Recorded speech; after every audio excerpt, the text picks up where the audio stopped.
Chapter 26, Problem 13. A concave spherical mirror forms an inverted image 4 times larger than the object. Assuming the distance between the object and the image is 0.6 meters, find the focal length of the mirror. That's problem A, or part A.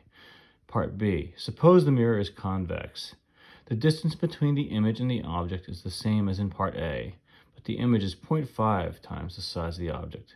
Determine the focal length of that mirror as well. So the first thing we need to know here is that we have a concave mirror, and I've drawn the situation up here. And one of the things you should realize, and if you practice drawing these diagrams, you'll begin to see it, is the closer the object moves to the focus, the larger the image is going to be. It's still inverted, but if you're coming in from the right-hand side and moving the object distance closer and closer to the focus, the image is going to move in the opposite direction and get larger and larger. And you can see this is a poorly drawn diagram, and it's not to scale, but in this particular case, the image, which is at Q here, is well outside the focus and is much larger than the object itself.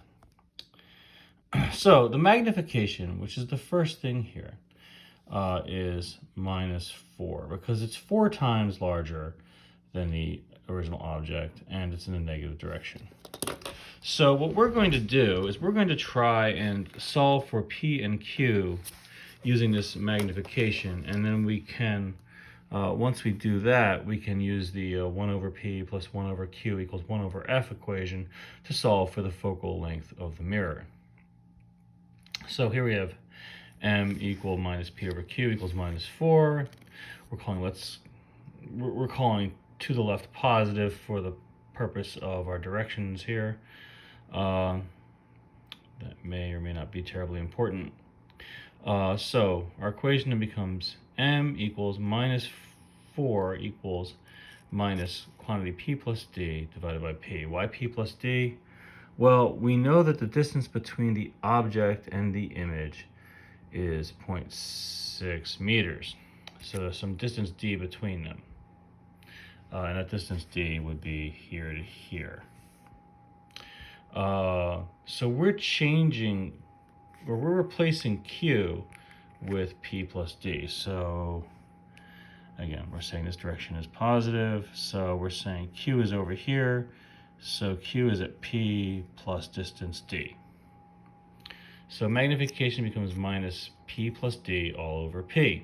We know D is 0.6 meters. So we then have the equation, we have -4 equals minus this quantity, those minuses cancel, so we have 4 equal P plus 0.6 divided by P. We can then rearrange the variables a little bit, and we wind up with 4P equals P plus 0.6, or 3P equals 0.6. And then P equals 0.6 divided by 3, and if you do that math out, that equals 0.2 meters. So we now have the object distance from the mirror here, which is this distance here, P. And we can get Q easily because we already said that Q is P plus D, or 0.2 plus 0.6. So Q is 0.8. So this distance here is 0.8. And finally, we can use the image equation 1 over P plus 1 over Q equals 1 over F and solve for the focal distance that way. 1 over 0.2 plus 1 over 0.8 equals 4 over 0.8 plus 1 over 0.8, or 5 over 0.8. So focal distance equals 0.8 divided by 5, or 0.16. And that is the first part of this problem. I'm going to divide this in two and post the second part separately so the videos don't take too long to process.